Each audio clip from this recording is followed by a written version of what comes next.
പുഷ്പ 2 അപകടത്തിന്റെ പശ്ചാത്തലത്തിൽ സിനിമാ മേഖലയിൽ നിന്നുള്ളവരുമായി നടത്തിയ ചർച്ചയിലും നിലപാടിൽ അയവ് വരുത്താതെ തെലങ്കാന മുഖ്യമന്ത്രി രേവന്ത് റെഡ്ഡി. സിനിമാ മേഖലയ്ക്ക് മാത്രമായി പ്രത്യേക പരിഗണന നൽകില്ലെന്ന് രേവന്ത് റെഡ്ഡി തുറന്നടിച്ചു. പ്രത്യേക പ്രദർശനങ്ങൾ അനുവദിക്കില്ലെന്നും ആരാധകരുടെ പ്രവൃത്തികൾക്ക് താരങ്ങൾക്ക് ഉത്തരവാദിത്വമുണ്ടെന്നും അദ്ദേഹം വ്യക്തമാക്കി. അല്ലു അർജുന്റെ പിതാവ് അല്ലു അരവിന്ദ്, തെലങ്കാന സിനിമാ വികസന കോർപ്പറേഷൻ ചെയർമാൻ ദിൽ രാജു, നടൻ നാഗാർജുന തുടങ്ങിയവരുമായി നടത്തിയ കൂടിക്കാഴ്ചയിലാണ് രേവന്ത് റെഡ്ഡി നിലപാട് ആവർത്തിച്ചത്. അല്ലു അരവിന്ദ് ഇരിക്കെ തന്നെയാണ് ആരാധകരുടെ പ്രവൃത്തികൾക്ക് താരങ്ങൾക്ക് ഉത്തരവാദിത്തമുണ്ടെന്ന് രേവന്ത് റെഡ്ഡി വിമർശിച്ചത്. തിയേറ്ററിലെത്തുന്ന താരങ്ങൾക്കാകും തിരക്ക് നിയന്ത്രിക്കാനുള്ള ഉത്തരവാദിത്തം.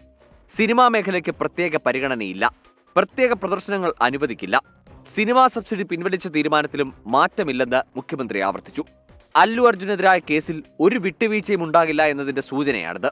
താരങ്ങളുടെ ബൗൺസർ സംഘങ്ങളുടെ വിവരം ഇനി മുതൽ സർക്കാരിന് കൈമാറണം. ബൗൺസർ സംഘങ്ങളിൽ ഇനി സർക്കാർ നിയന്ത്രണമുണ്ടാകും. ക്ഷേത്ര ടൂറിസം, പരിസ്ഥിതി ടൂറിസം എന്നിവ സിനിമകളിൽ പ്രോത്സാഹിപ്പിക്കണമെന്നും അദ്ദേഹം ആവശ്യപ്പെട്ടു. ഒപ്പം ലഹരി ഉപയോഗത്തിന് തടയിടാൻ സിനിമാ മേഖലയുടെ പിന്തുണയുണ്ടാകണമെന്ന ആവശ്യവും മുന്നോട്ട് വെച്ചു.